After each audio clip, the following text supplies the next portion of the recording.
সবাইকে জানাই শুভ সকাল। তো আশা করি তোমরা সবাই ভালো আছো। আমি অনেক অনেক ভালো আছি।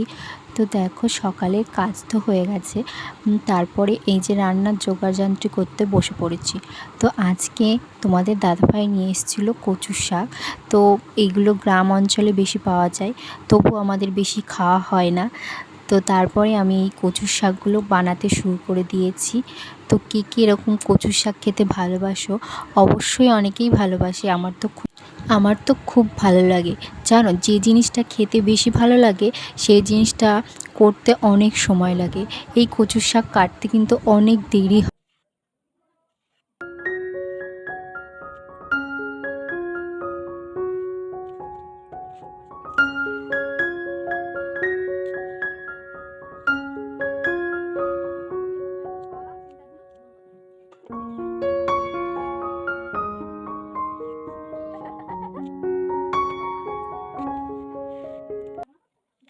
আচ্ছা, তোমরাই বলো তো যে কচুর শাক কী কী মাছ দিয়ে রান্না করলে খুব সুন্দর খেতে হয়? হ্যাঁ, আমিও জানি, কিন্তু তোমাদের মুখ থেকেও শুনতে চাই। অবশ্যই কিন্তু কমেন্ট করিয়ে জানিও। যারা আমার ভিডিওটা নতুন দেখছো তারা অবশ্যই কিন্তু আমার চ্যানেলটাকে সাবস্ক্রাইব করে দিও। হ্যাঁ, এই দেখো তুলসী পাতা কাকে দেবো, আমাদের বাড়িতে নতুন অতিথি এসেছে, তোমাদেরকে তো জানিয়েছিলাম। এই দেখো এই পাখিগুলো না তুলসী পাতা খেতে খুব ভালোবাসে, কিন্তু যখন দিচ্ছিলাম তখন কিন্তু ওরা খাচ্ছিল না। তো আগে এইসব পাখি না গাছেই দেখা যেত, কিন্তু এখন আর এইসব পাখি টাখি দেখা যায় না। তাই বাড়িতেই তোমাদের দাদাভাই নিয়ে এসেছিলো। দেখো দেখো আরেক ঝামেলা, এই যে চুনো মাছ। এই মাছ খেতে কে ভালোবাসো? খাওয়ার থেকে বড় কথা, এই মাছ বানাতে কে কে ভালোবাসো অবশ্যই কিন্তু আমাকে জানিও। কারণ এই মাছ বানাতে গেলে যা হয়, দেখো মাছগুলো তো আমি বানিয়ে পরিষ্কার করে নিয়েছি। তো এখন আমি এই মাছগুলো রান্না করব। তো এই মাছগুলো বেগুন দিয়ে রান্না করলে বেশ ভালো লাগে। তো আমি হলুদ লবণ মাখিয়ে নিয়েছি মাছগুলোতে।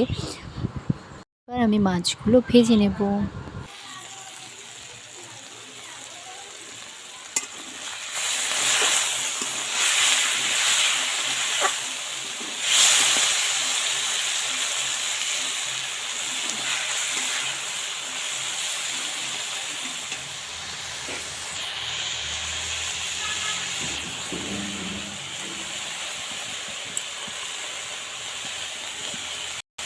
দেখো মাছগুলো ভাজার পরে আমি কিন্তু বেগুনগুলো ভালো করে ভেজে নেব, দিয়ে মাছ আর বেগুন দুটো একসাথে নিয়ে, হ্যাঁ এতে কিন্তু আমি কোনো জল অ্যাড করব না, কারণ এটা শুকনো শুকনো হবে।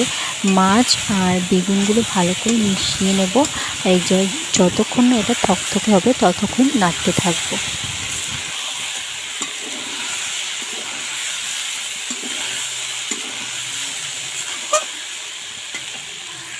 দেখো ফাইনালি আমার রেডি হয়ে গেছে। তো এটা খেতে কিন্তু খুব সুন্দর হয়েছিল।